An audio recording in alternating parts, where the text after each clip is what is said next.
This November, West Des Moines Community Schools is asking voters to consider a $135 million bond referendum to benefit our students and the community.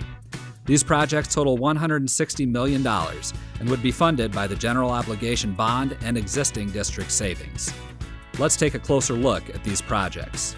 The largest investment represents modernizing district buildings with a focus on instructional spaces. This segment of the project will touch all buildings in the district.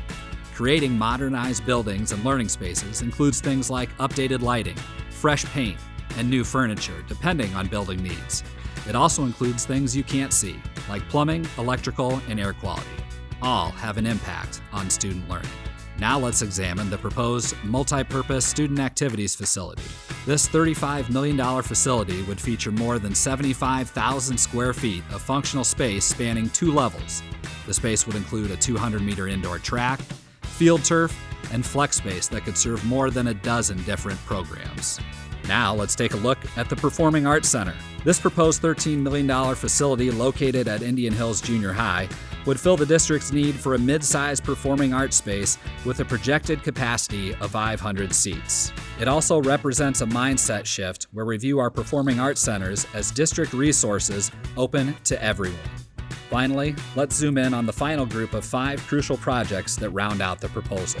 At Valley Southwood's Freshman High School, we would upgrade the existing outdated track with a modern, all-weather facility. At our elementary schools, we would update aging playgrounds with new equipment and safety features. We would upgrade the technology and equipment at Valley High School's Stapleton Performing Arts Center to ensure it continues to be one of the state's top facilities. We would also construct a new storage facility at Valley Stadium for band equipment and multi-purpose use. Finally, we would install a new video board at Valley Stadium.